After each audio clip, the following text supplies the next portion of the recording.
Everybody, welcome to my channel once again. कल हमने सीखा था how to convert fractions into percentages, जिसमें हमने डिनोमिनेटर सारे रख के देखे थे और अप टू 7 तक हमने डिस्कस किए थे। आज हम नेक्स्ट डिस्कस करेंगे 1/, अगर 8 होगा तो कैसे सॉल्व करने। तो स्टार्ट करते हैं अपना आज का सेशन। फ्रैक्शन है हमारे पास 1/8, ठीक है। 1/8 से हमारा टॉपिक स्टार्ट हो रहा है। अगर हमारे पास डिनोमिनेटर में 8 है तो 1/8 अगर हम इंटू 100% करके निकालेंगे, इंटू 100% करके सॉल्व करेंगे तो आपका आंसर आएगा 12.5%। अब इसको याद कैसे रखना है, इसके लिए मैं आपको एक छोटी सी ट्रिक बताऊंगी। एक तो वैसे आपको याद रखना है कि जब भी डिनोमिनेटर में 8 हो ना, तो कंफर्म है कि डेसिमल के बाद पॉइंट के बाद 5 आएगा ही आएगा। डिनोमिनेटर में जब भी 8 मिले तो ये कंफर्म होगा कि डेसिमल के बाद 0.5 आपको ज़रूर दिखेगा परसेंटेज में। तो कई बार अगर ऑप्शंस में डायरेक्ट वैल्यू ही पूछ लेता है तो आपको पता होना चाहिए कि जिसके पीछे पॉइंट के बाद अगर 5 लिखा हुआ है तो वो नीचे डिनोमिनेटर में 8 होगा, ये श्योर है, ठीक है। लेकिन अब याद कैसे करना है, 1/8 की वैल्यू 12.5% होती है, तो इसको हम ऐसे याद करेंगे। देखो 1/8 को हम ऐसे लिख सकते हैं 1/4 इंटू हाफ, है ना। और 1/4 कल हमने लर्न किया था, 1/4 की वैल्यू होती थी 25%। तो 25% को अब हमने हाफ कर देना है। 1/8 एक्चुअली क्या है, 1/4 इंटू 1/2 है ना। तो 1/4 वैल्यू होती है 25% और उसका भी हाफ कर देना है। तो 25% का हाफ कितना हो जाता है, 12.5%। तो लर्न हो जाएगा ना, इजी भी है। 1/8 की वैल्यू कितनी है, 12.5%। कैसे याद करनी है, दो पार्ट्स में डिवाइड कर लिया, 1/4 इंटू 1/2। 1/4 की वैल्यू 25% होती है और उसका भी हाफ करेंगे तो वो कितना हो जाएगा, 12.5%। 1/8 को याद करना रखना पड़ेगा, मतलब क्योंकि उसके बाद ही आप आगे वाली वैल्यूज को लर्न कर पाएंगे। तो स्टार्ट करते हैं। नेक्स्ट हमारे पास है 2/8। अब देखो 2/8, 2/8 को अगर हम सिंप्लीफाई करेंगे तो वो कन्वर्ट हो जाएगा 1/4 में, है ना। और 1/4 आपको अच्छे से याद ही है, कल हम कर चुके हैं। 1/4 मतलब 25%, तो ये तो सिंपल है। नेक्स्ट है हमारे पास 3/8। यहाँ से ट्रिक स्टार्ट होगी कि 3/8 को हमने कैसे याद रखना है। वैसे मैं हिंट दे चुकी हूँ, जब भी नीचे डिनोमिनेटर में अगर 8 है तो मतलब 100% उसकी परसेंटेज फॉर्म में डेसिमल के बाद 5 आएगा ही आएगा। वो आपको आंसर दिख भी रहा होगा, 37.5% है इसका आंसर। लेकिन कहाँ से आया ये मैं आपको बताती हूँ।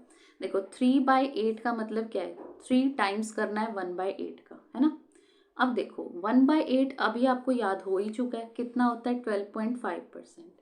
अब 3 का 12.5% करना है 3 का। बात समझ में आ रही है। 3/8 मतलब 3 इंटू 1/8, और 1/8 का मतलब है 12.5%। तो 3 का मतलब नंबर 3 का 12.5% करना है। तो कुछ नहीं, इसको आप ऐसे याद रखेंगे कि सबसे पहले देखो 3 का 12.5% करने का है कि सबसे पहले तो ना 3 का 12.5 का मतलब क्या, 12 पूरा करना है और हाफ और करना है ना। तो मैं सबसे पहले 3 का हाफ परसेंट कर लेती हूँ। 3 का हाफ कितना होता है, 1.5। और 3 का 12 टाइम्स 12 कितना हो जाएगा, 3 का 12 टाइम्स कितना हो जाएगा, 36। दोनों को ऐड करूंगी, आंसर आ जाएगा 37.5%। थोड़ा सा लग रहा होगा टफ है, लेकिन एक बार आपको ये वैल्यूज लर्न हो गई ना, फिर आप आंख बंद करके भी आपको कोई पूछ लेगा ना तो आपको एक इंस्टेंट आएगा कि 3/8 मतलब 37.5%। मैं दोबारा से रिपीट कर देती हूँ, 3/8 को हमने कैसे सॉल्व किया, 3 इंटू 1/8 कर दिया, ठीक है। 1/8 का मतलब होता है 12.5%, मतलब 3 का 12.5% करना है। तो पहले 3 का 12% कर दो, 36। फिर 3 का आधा परसेंट और कर दो, 1.5।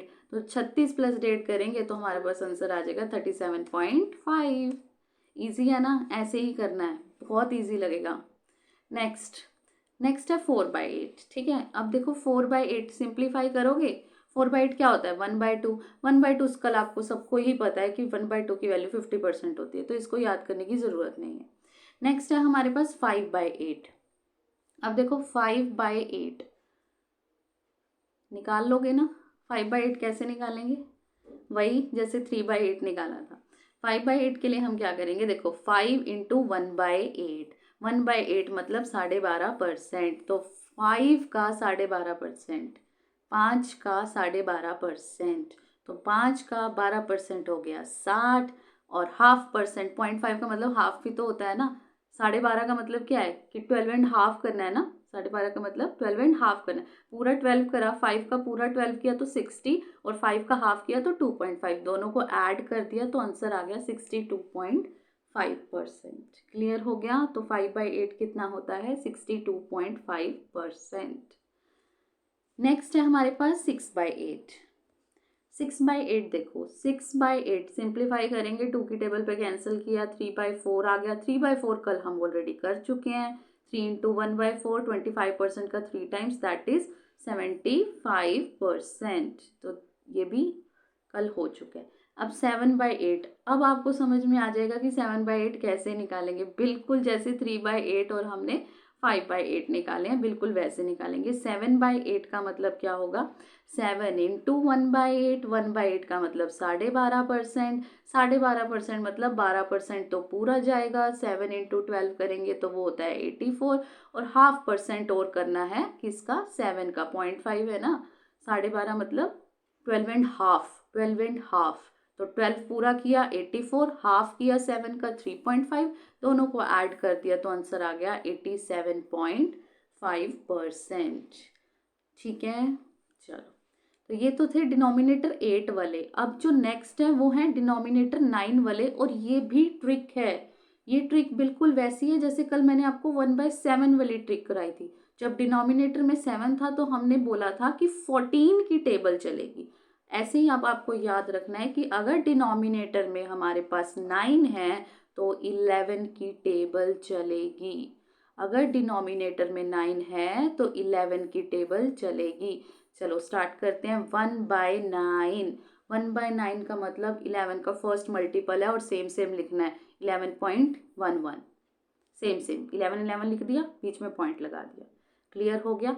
2/9, 11 की टेबल चलेगी, डिनोमिनेटर में 9 दिख गया, 11 की टेबल चलेगी कितनी बार, सेकेंड मल्टीपल 22.22। इजी हो गया, याद करना है इसको, और ये एक बार याद हो जाएंगे तो आपको टिप्स पे लर्न हो जाएंगे। 3/9, डिनोमिनेटर में 9 है, 9 है मतलब 11 की टेबल चलेगी 3 टाइम्स, 3 टाइम्स मतलब 33.33। डिनोमिनेटर में 9 है, 11 की टेबल चलेगी 4 टाइम्स, 44.44। क्लियर हो गया। चलो 9 वाले हो गए, 1 to 9 अब हमारे सारे कवर हो चुके हैं। नेक्स्ट है हमारे पास 10 वाले। वैसे 10 वाले कराने की ज़रूरत नहीं है, ये सब बच्चों को आते होते हैं, लेकिन फिर भी डिस्कस कर लेते हैं। 1/10, कल आपको बताया था 1/10 सब बच्चों को पता है कि 10% होता है। कैसे, वन वन क्या था, 1 अपने आप में 100% होता है ना, 100/10, 0 से 0 कैंसिल, 10%। 2/10, 1/5, 1/5 100, 1 मतलब 100%, 100 का परसेंट का 5th पार्ट 20%। लर्न भी होगा, वैसे ये तो ईजी है ना। चलें आगे। तो आज का हमारा ये हो गया है 1/9 तक। अब आगे चलते हैं हम, 1/10 भी हो गया। नेक्स्ट है 1/11। ये इंपॉर्टेंट है, जैसे 9 वाला किया वैसे ही है। अब जब डिनोमिनेटर 9 था तो हमने 11 की टेबल चलाई थी। अगर डिनोमिनेटर 11 है तो हम 9 की टेबल चलाएंगे। ठीक है, डिनोमिनेटर है 11, 9 की टेबल चलेगी, सेम सेम डेसिमल लगाएंगे। तो 1/11, 9 का फर्स्ट मल्टीपल होता है 9, लेकिन 2 डिजिट में लिखना होता है, इसलिए 0.9.0.9%। क्लियर हो गया। 2/11, 2/11 मतलब नीचे डिनोमिनेटर में 11 है, मतलब 9 की टेबल चलेगी। 9 की टेबल कहाँ तक चलेगी, सेकेंड मल्टीपल, 9 2 ज़ा 18.18। डिनोमिनेटर में 11 है, 9 की टेबल चलेगी, 9 3 ज़ा 27.27। याद रखना है इस चीज़ को ना, कि अगर डिनोमिनेटर में 11 है तो 9 की टेबल चलेगी, अगर डिनोमिनेटर में 9 है तो 11 की टेबल चलेगी। बहुत हेल्प मिलेगी आपको जब आप क्वेश्चन सॉल्व करेंगे, इंस्टेंट यूँ आंसर निकलेगा आपका। नेक्स्ट, अगर डिनोमिनेटर 4/11 है तो आप आंसर कर सकते हैं। 4/11 डिनोमिनेटर में 11, 9 की टेबल 4 टाइम्स, 9 4 ज़ा 36.36%। तो ये डायरेक्ट आपको अब लर्न हो जाएंगे 1-2 बार रिवाइज करने से ही, बजाय कि इंटू 100% करके कैलकुलेशन में फंसोगे। इससे अच्छा याद रख लो, एक बार याद करना है, उसके बाद तो बस फिर लर्न ही हो जाएंगे। ठीक है, तो अब हम कुछ क्वेश्चंस प्रैक्टिस करते हैं और देखते हैं कि आपको कितना समझ में आया है। क्वेश्चन नंबर फर्स्ट हमारे पास है 16.66%। याद करो 16.66% क्या था फ्रैक्शन में? 1/6। याद आया? कल हमने किया था 1/6। तो अगर किसी का 16.66% करना है मतलब उसका 1/6 करना है, सीधा 1/6 करो, आंसर निकालो, you will get your answer. ठीक है ना? कितना जल्दी हो गया। नहीं तो आप इसको डेसिमल हटाते, परसेंटेज को चेंज करते, फिर 216 से सॉल्व करते, कैलकुलेशन में फंसते, इतना लेंथी हो जाता। याद ही है 16.66 किसका होता था? 1/6 का। याद है ना? एक्सेप्शन थी, कल हमने बताया था। नेक्स्ट 37.5%।